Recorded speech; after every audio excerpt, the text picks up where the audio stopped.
درس و تدریس، واعظ و تقریر میں اس بات کو ملحوظ رکھنا ضروری ہوتا ہے کہ ایسا انداز اور ایسی گفتگو کی جائے جو سامعین، مخاطبین اور شاگردوں کو، طلباء کو سمجھ میں آئے۔ ٹھیٹھ علمی انداز اپنانا، مشکل اصطلاحات کا گفتگو میں یا تقریر میں استعمال کرنا، اس سے سامعین کو، شاگردوں کو قطعی فائدہ نہیں ہوتا۔ اور اگر گفتگو کرنے والا، لیکچر دینے والا یا تقریر کرنے والا یہ سمجھتا ہے کہ میرا یہ ٹھیٹھ علمی انداز یا میری مشکل اصطلاحات سے میرا علمی رعب بیٹھے گا، میری علمی شخصیت ان کے ہاں متعارف ہوگی، تو یہ سراسر غلط فہمی کا شکار ہے۔ عموماً دیکھنے اور سننے میں آیا ہے، ناظرین، سننے والے، سامعین ایسے شخص کو، ایسے مقرر کو، ایسے استاد کو کہ جس کی اصطلاحات ان کی سمجھ سے بالا تر ہوں، وہ جاہل تصور کرتے ہیں، اور وہ کہتے ہیں اسے بات سمجھانے کا گور ہی نہیں آتا، اسے اپنی بات سامعین تک پہنچانے کے فن سے شناسائی ہی نہیں ہے۔ تو اس لیے کبھی بھی ایسی اصطلاحات کا استعمال نہ کیا جائے جو سامعین سمجھنے کی صلاحیت سے محروم ہوں۔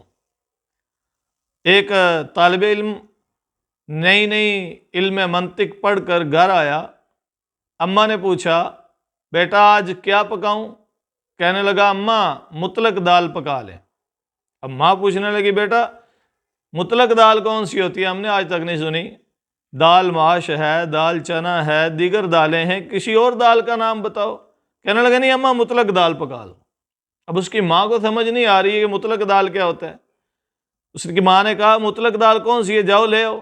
وہ جا کر کے چنے کی دال اٹھا لایا۔ تو اماں نے کہا، بیٹا اس کو چنے کی دال کہتے ہیں۔ تو وہ بولا، اماں میں نے مطلق دال کہا تھا، مطلب کوئی بھی دال۔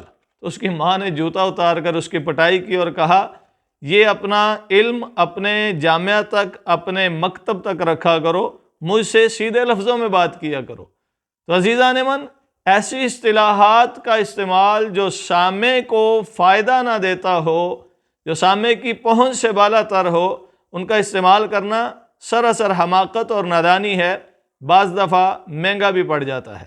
اسی طرح ایک جامعہ سے نیا پڑھ کے آنے والا طالب علم جس کو عربی گرامر سے نئی شناسائی ہوئی تھی، ایک پھل فروش کے پاس کھڑا ہوا اور اس کے پاس جو مالٹے پڑے ہوئے تھے، کہنے لگا کہ یہ مالٹے عدداً بیچتے ہو یا وزناً بیچتے ہو؟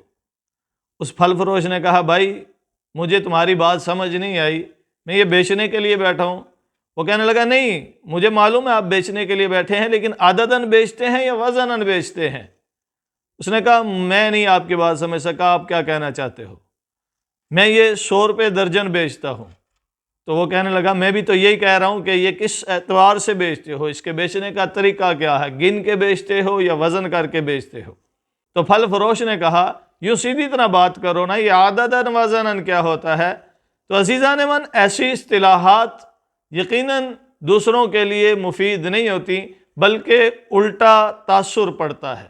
تو مشکل اصطلاحات کا استعمال کرنا، سامعین کی پہنچ سے جو دور ہوں، ان سے گریز کرنا ہے۔ اور دوسرے نمبر پر اس زبان میں گفتگو کرنی چاہیے جو سامعین کی سمجھ میں آنے والی ہے۔ کہیں ایسی زبان استعمال کرنا جو سامعین کی سمجھ سے بالا تر ہے اور یہ سمجھے کہ میں اپنی اس زبان کی بدولت علم جاڑوں گا یا اپنا اس زبان کا رعب بٹھاؤں گا، تو یہ بھی سراسر نادانی ہے۔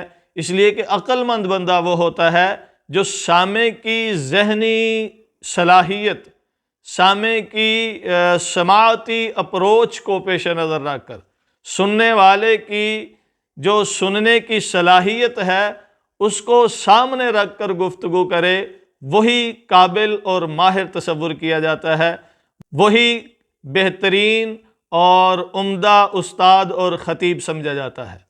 تو ایسی زبان کا استعمال کرنا، ایسی زبان میں گفتگو کرنا، تقریر کرنا جو شاگردوں کو، سننے والوں کو سمجھ میں نہیں آتی، اس سے بھی گریز کرنا چاہیے۔ عموماً آج کل یہ رعب بٹھانے کے لیے انگریزی زبان بول رہے ہوتے ہیں یا عربی زبان بول رہے ہوتے ہیں، اور جو سننے والے ہیں یا کسی جلسے میں دیکھیں کہ انگریزی میں تقریر جاڑ رہے ہیں یا عربی میں تقریر جاڑ رہے ہیں کہ اس سے سامعین پر، سننے والوں پر اچھا تاثر پڑے گا، تو یہ غلط بات ہے، یہ غلط سوچ ہے، یہ غلط نظریہ ہے۔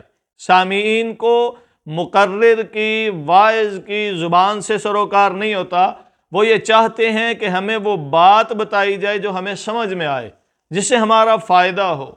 اور ویسے بھی کسی زبان پر مہارت کا ہونا صاحب علم ہونے کی دلیل نہیں ہے۔ ہمارے استاد فرمایا کرتے تھے یورپ میں کتے نہلانے والوں کو بھی انگریزی آتی ہے، عرب میں عربیوں کی نوکری کرنے والوں کو بھی عربی زبان آتی ہے، تو اس سے عربی زبان یا انگریزی زبان پر دسترس ہونے کی وجہ سے، انگریزی یا عربی زبان کے جان لینے یا سمجھ لینے کی وجہ سے وہ صاحب علم نہیں ہو جاتا۔ یہ زبان کا آنا حصول علم کا ایک ذریعہ ہے، بلکہ علم کے پھیلانے کا بھی ایک ذریعہ ہے۔ زبانیں سیکھنی چاہیے، لیکن زبانوں کا مطلب یہ نہیں ہے کسی کو کوئی زبان آ گئی تو اس کا مطلب یہ نہیں وہ صاحب علم ہو گیا ہے، وہ ایک زبان جان رہا ہے۔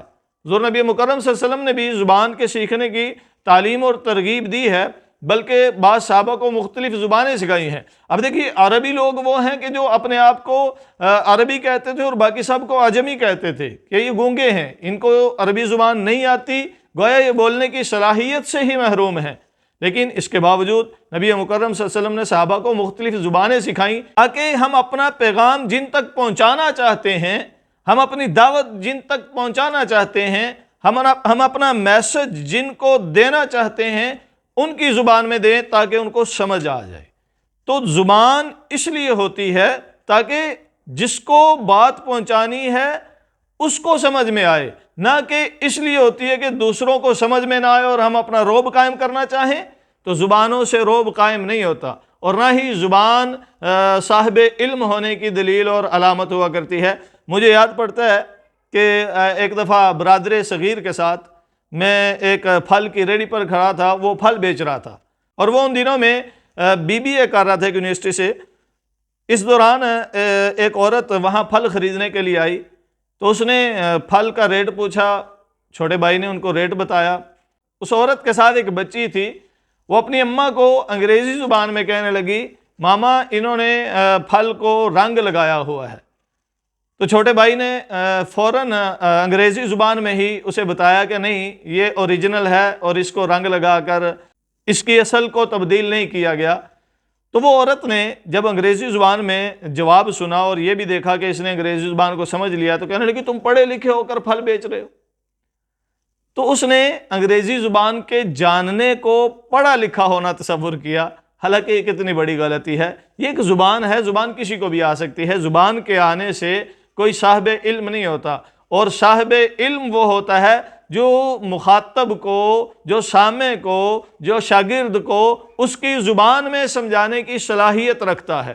اگر ہم سامع کی زبان میں اسے سمجھانے کی صلاحیت نہیں رکھتے تو ہم کتنی زبانیں کیوں نہ جانتے ہوں، ہمارے صاحب علم ہونے کا اس پر کوئی اثر نہیں پڑے گا، اور نہ ہی وہ ہماری شخصیت سے متاثر ہوگا۔ تو ہم نے ہمیشہ اس چیز کو پیش نظر رکھنا ہے کہ ایسی اصطلاحات کا استعمال نہ کریں جو شاگردوں یا سامعین کی پہنچ سے دور ہوں، اور ایسی زبان میں گفتگو نہ کریں جو شاگردوں اور سامعین کو سمجھ میں نہ آتی ہو، بلکہ اس زبان میں، اس انداز میں گفتگو کریں جو سامعین اور شاگردوں کے لیے مفید ہو۔ تب ہی ہم بہترین مقرر، خطیب، واعظ یا استاد سمجھے جائیں گے۔